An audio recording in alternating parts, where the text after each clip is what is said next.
Rere umomori wa nyumba mugunda-ini wa kambuni ya THIMITI ya East Africa Portland waingirite thiku ya gatano. Urugamiriri wa kambuni ino niwiyumiritie na kuuga aikari aya makoretwo makiheo notithi mahinda kwa mahinda.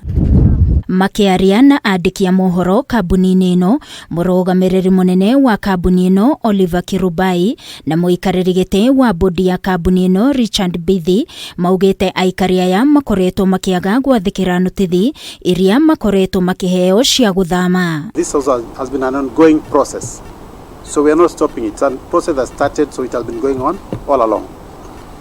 Therefore, it's about going on with the journey. The government has effected evictions in the manner they deemed necessary. Ningi kambuni ino nireganite na riboti ya kuhe mugunda mathikuota aria makoretwo maikarite mugunda-ini uyu kwa ihinda iraya, kuria riu mathikuota aya aria mari gicunjĩ-ini kingi kia mugunda maheirwo notithi ya thiku 14 meyandikithie niguo metikirio kuriha mugunda uria mundu aikarĩire kuhitukira njira iria ibatie. The decision followed an agreement with the occupants of this specific land to pay for the parcels they occupy and withdraw the cases they had taken to court. Mubango uyu ukite mwaka umwe thutha kuma riria kambuni ino yahete mathikuota aya mukana mathame kuma mugunda-ini ucio, no makiagarara notithi ino kurumirira mieri iria yambikitwo ni atongoria aikamba-ini makiendekithia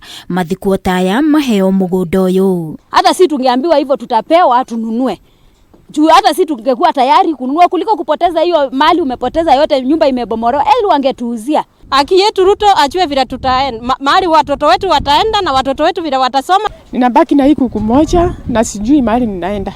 Vitu yangu yote inaharibika, nikabaki na hii kuku kwa sababu ilikimbia kutoka kwa nyumba ilitoroka. Na thengia wa atongoria aria maingĩrĩire ndeto ĩgiĩ ũmomori ũyũ, rĩu ikundi cia gũtetera ihoto cia ũmũndũ maugĩte nĩ megũthiĩ igoti-inĩ gũthitanga aria matabanĩtie ũmomori ũyũ, na oho makĩenda ũmomori ũyũ ũrũgamio kuona gũtiarĩ na watho wa igoti waheanirwo wa gwĩtĩkĩria ũmomori ũyũ.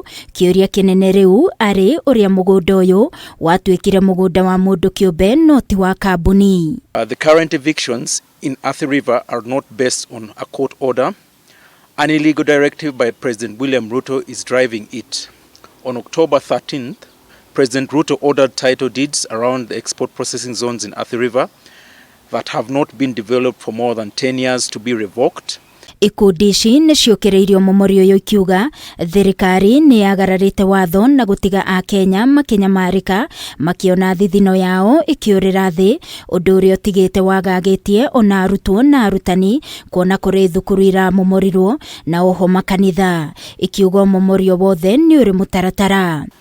We are demanding that the government must ensure that the international human rights standards, including those related to forced evictions, are strictly adhered to during the removals. But the issue here is that you cannot just evict people the way it is done. That is illegal, and that's what we are going to contest. So gũkĩrĩ ũguo, ikundi ici nĩciũrĩtie honge cia thirikari gũthuthuria kĩhumo kĩa ũmomori ũyũ, gũkũ makĩũria thirikari gũteithĩrĩria arĩa mahutĩtio nĩ ũmomori ũyũ na irio, kũndũ gwa gũikara, oro ũndũ ũmwe na nguo. Ngĩribotera Kameme TV, niĩ njĩtagwo Wangũi wa Mũirũrĩ.